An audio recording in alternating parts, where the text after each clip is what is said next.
This is one thing in my first message I am sending everyone. I want to break our level. 6 years ago, if you had told any Aston Villa fan that their team would be fighting for a Champions League spot, they probably would have laughed and shaken their head in disbelief. Back then, Villa was battling for survival in the Championship, a far cry from the glory days when they were feared across Europe. The club's decline had been brutal. They went from winning trophies, including the legendary European Cup, to fading into mediocrity, struggling financially, and losing their place in the Premier League. The Villa Park faithful watched helplessly as the team that once stood tall among giants seemed to crumble into irrelevance. But football has a way of writing the most unexpected comebacks. Lovely ball, chance, goal. It's the captain, Tom Kearney, and Fulham lead in the race for that Premier League place. Aston Villa's story over the past few years has been nothing short of remarkable. From battling in the Championship just 6 years ago to now being one of the major contenders for a Champions League spot. John Durant, Neuer nearly caught it. No, John Durant! Oh, it's incredible! It's absolutely incredible! The transformation has been extraordinary. The journey has been fueled by smart signings like Emiliano Martinez and Ollie Watkins, as well as two visionary managers, Dean Smith and Unai Emery, who turned Aston Villa from underdogs into one of the most feared teams in the Premier League. But what's the secret behind their rise? And how close are they to actually winning the Champions League? Let's dive in. Aston Villa, one of the oldest clubs in English football, once held its own against the best in the game, winning trophies galore, including a European Cup. They were the real deal. But things changed over the years, ups and downs, slipping out of the Premier League, struggling in the Championship. It was rough. The club looked like a shadow of its former self, and many thought their glory days were over for good. 24/7 I'm thinking about Villa. I go to bed thinking about them. I wake up thinking about them. I started supporting Aston Villa because of my family. I actually, as a baby, the first thing I wore was an Aston Villa kit that my auntie brought for me. But no, my granddad, my mum are all Aston Villa fans. Could have supported Coventry because my family do. Could have supported Villa, but I think I chose the right club. But the story took a turn. After all those setbacks, Aston Villa started clawing their way back. And today, with Unai Emery at the helm, people are asking, just how good is this team? However, before Emery, there was one man who laid the foundation. Without Dean Smith, Aston Villa might not be where they are today. Dean Smith, a lifelong Villa fan born and raised, achieved a dream when he took charge of the club he supported as a kid. When he arrived in 2018, Villa was in the Championship, struggling badly. But Smith worked tirelessly, and everything changed. One of his biggest successes was recognizing the talent of Jack Grealish. Under Smith, Grealish went from a promising youngster to Aston Villa's talisman, the player opponents feared most. After a whirlwind season, Smith led Villa to the Championship playoffs, where they achieved the impossible, promotion back to the Premier League. Villa fans were in dreamland, and Dean Smith became a hero overnight. It felt like the beginning of something big. But like any good story, there were twists ahead.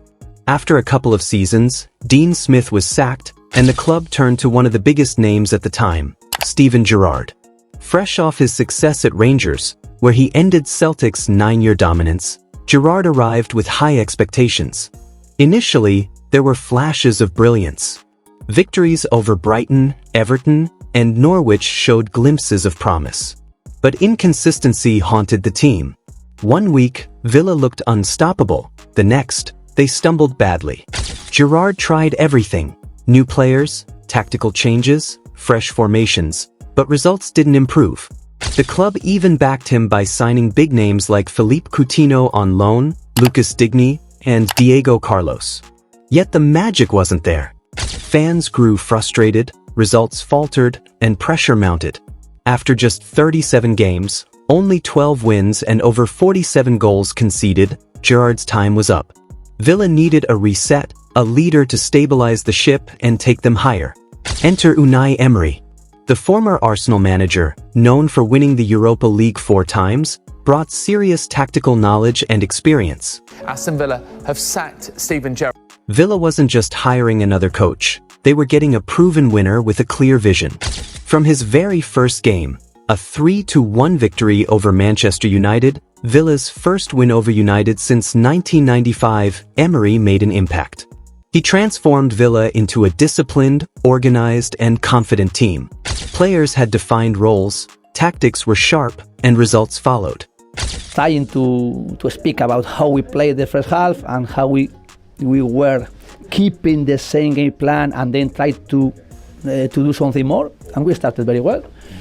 We were dominating, we were getting their balls, we were creating some chances, but the second goal was, when we received the second goal, was the difficult moment, and of course then the third goal as well. In his first 18 matches, Villa won 12, climbing to 7th in the Premier League, their best finish since 2010-11, and securing European football in the Conference League. Emery unlocked the full potential of players like Ollie Watkins, Douglas Luiz, Leon Bailey, Emiliano Martinez, Jacob Ramsey, and John McGinn. Under his guidance, Aston Villa became one of the Premier League's most complete teams. Backed by the board, Emery signed Pau Torres from Villarreal for £33 million and Moussa Diaby from Bayer Leverkusen. After a rough 5-1 loss to Newcastle early in the season, Emery adjusted tactics, leading Villa to a 100% home record in their first 8 games. By the season's end, Aston Villa finished 4th, qualifying for the Champions League, and reached the semi-finals of the Conference League. But Emery wasn't done. He wanted more. Tactically, Emery introduced the box midfield and rotational triangles. On paper, Villa lined up in a 4-2-3-1, but in-game, it morphed into a 4-2-2-2. Midfielders like Ross Barkley dropped deep, forming a box shape with the defenders to dominate central areas. Villa's wingers moved inside, creating overloads in midfield and dragging defenders out of position, while fullbacks provided width at just the right moments. Ollie Watkins thrived, not only scoring goals but holding up play, creating space, and allowing midfielders to surge forward. Defensively, Villa pressed aggressively, forcing opponents wide while maintaining one of the highest defensive lines in the league, a risky but effective strategy, especially with Pau Torres at the back. But to truly challenge for the Champions League, Villa needs upgrades in a few key areas. At right back, Matty Cash has been solid but was exposed by Tottenham's Son Heung-min, whose pace caused problems. Someone like Tino Livramento could offer the speed, pressing, and composure Emery's system demands. At centre-back, Ezri Konsa has improved but might fall short at the very top level. Potential signings like Mark Gahey or Marco Senesi could add composure, tackling strength, and passing quality. Another issue has been occasional lapses in concentration, particularly in midfield and defense. Against Spurs, Villa lost focus and conceded cheaply. While Martinez has saved them countless times, including stunning stops against Bayern, over-reliance on him is risky. Finally, the high defensive line, while usually effective, leaves space for elite attackers to exploit. European sides like PSG or Barcelona won't hesitate to punish those gaps. And this brings us to the big question: can Aston Villa actually dominate Europe? The journey so far has been incredible. From the dark days of the Championship to Champions League qualification, Villa's rise is a story of ambition, resilience, and tactical brilliance. Unai Emery has given this team structure, belief, and a fearless style of play that has shocked the Premier League. But to conquer Europe, they must take the final steps. You play them again, and you go and beat them 1-0. Strengthen weak positions, maintain focus under pressure, and blend defensive discipline with attacking flair. But I know that is the process, and I am frustrated, but I know our work here is taking time, being demanding, doing mistakes, learning about our mistakes. For example, I've never told my goalkeeper to go to score one goal in the 92 minutes, because maybe I don't know the data what is. Maybe one goal of 100, and maybe 20 times they are doing the transition and they are scoring 10 times goals. And today it happened. If they succeed, Aston Villa could complete one of the most remarkable turnarounds in modern football history. So, what do you think?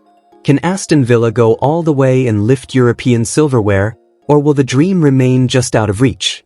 One thing's for sure, the world is watching and Villa's story is far from over.